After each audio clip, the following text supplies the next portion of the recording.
যে কোনো মানুষ বিদেশে যাওয়ার সময় লাগেজের ওজন কিছুটা হালকা থাকলেও ফেরার পথে তা বেশ ভারী হয়। কিন্তু বিমানবন্দরে নেমেই যদি কেউ দেখেন কাটা হয়েছে তার লাগেজ, হারিয়ে গেছে কিছু মালামাল, তখন তার মানসিক অবস্থা বুঝতে বেগ পেতে হয় না খুব একটা। সিভিল এভিয়েশনের গণশুনানিতে এক যাত্রী এবার এমনই গুরুতর অভিযোগ তুললেন হযরত শাহজালাল আন্তর্জাতিক বিমানবন্দর কর্মীদের বিরুদ্ধে। 8 জুলাই ফুটেজটা দেখেন তাহলে দেখবেন যে ল্যাকেজটা যখন ঘুরতেছে স্যার, ল্যাকেজের মাঝখান দিয়ে টোটাল কেটে দুটো লেগেছে স্যার। ল্যাকেজটা কার্টন, বড় কার্টন, ওই কার্টনের থেকে আমি সচক্ষে আমরা সবাই জিনিসটা দেখেছি, পুরো ল্যাকেজটা কেটে ওইখান থেকে কিছু মাল নিয়ে গেছে স্যার। এই অভিযোগ মেনে নিয়ে খতিয়ে দেখার আশ্বাস দিলেন সিভিল এভিয়েশন চেয়ারম্যান। কিন্তু বিমানবন্দরের নির্বাহী পরিচালকের সুর কিছুটা উল্টো। আমরা ভিডিও ফুটেজটা আমি আবারও এখানে বলবো যে নির্বাহী পরিচালককে দেখার জন্য, যে এটা যখন আমরা বিমান থেকে রিসিভ করা আমাদের প্রত্যেকটা জিনিস কিন্তু আমাদের সিসিটিভির আওতায় আছে। কোনো জায়গায় এখানে কারোর সুযোগ নাই যে কেউ মাঝখান দিয়ে কিছু একটা করবে। প্রত্যেকটা জায়গাতে দেখার ব্যবস্থা রাখা আছে, এবং আমরা যদি কোনো ব্যক্তি যদি এই কাজটা করে থাকে তার বিরুদ্ধে আমরা বিভাগীয় ব্যবস্থা থেকে আরম্ভ করে আইনত যত ব্যবস্থা আছে আমরা নিব।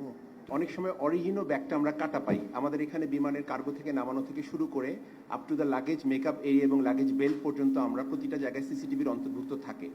শুনানিতে উঠে আসে বিমানবন্দর কর্মীদের অসৎ আচরণ, লাগেজ পেতে দীর্ঘ সময় অপেক্ষা, লাগেজ হারিয়ে যাওয়ার মতো অভিযোগ। খোদ বিমানবন্দর পরিচালনা কমিটির চেয়ারম্যানই অভিযোগ তুললেন শীতাতপ যন্ত্রের কার্যকারিতা নিয়েও। কিছু সমস্যার তাৎক্ষণিক সমাধান দিয়ে সিভিল এভিয়েশন বলছে বিমানবন্দরে দায়িত্ব পালনরত সব সংস্থার সদস্যদের আচরণ শেখানোর উদ্যোগ নিচ্ছেন তারা। সাউথ আফ্রিকা থেকে আসছিলাম জুলাই 18 তারিখে।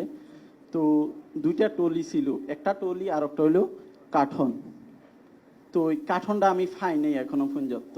প্যাসেঞ্জাররা রেগুলার কমপ্লেইন করছে যে টার্মিনালের ভিতরে যখন কনজেস্টেড হয়ে যায় প্রচন্ড গরম লাগে, মনে হয় সম্ভবত এসি বা ফ্যানে অ্যাডিকুয়েট সাপোর্টটা দিচ্ছে না। যে আমরা শুধু কাস্টমস না, এখানে যারা স্টেক হোল্ডার আছে প্রত্যেকেই যেন যাত্রীদের প্রতি ভালো ব্যবহার করে, সেই জন্য আমরা কিন্তু কি করতে পারবে কি করতে পারবে না এদের একটা চেকলিস্ট বানিয়ে দেওয়া হয়েছে। এ সময় সেবার মান উন্নয়নে অনলাইন ভিত্তিক সেবার পরিধি বাড়ানোর কাজ চলছে জানিয়ে নির্বিঘ্নে সেবা গ্রহণে আন্তর্জাতিক ফ্লাইটের যাত্রীদের কমপক্ষে 3 ঘন্টা আগে বিমানবন্দরে প্রবেশের আহ্বান জানায় সিভিল এভিয়েশন। সমৃদ্ধির পথে সর্বোত্তম সেবাই শেষ কথা, দেরিতে হলেও যা বুঝতে পারছে সিভিল এভিয়েশন। আর তাই মাসে মাসে গণশুনানির মতো এমন মুক্ত মঞ্চে মন খুলে কথা বলতে পারছেন যাত্রীরা। এতে উঠে আসছে বিমান যাত্রায় আলো অন্ধকারে ঢাকা নানা রকমের গল্প, যেখানে সব পক্ষের চাওয়া প্রায় একই, আগামীকালের দিনটা হোক আজকের চেয়ে ভালো।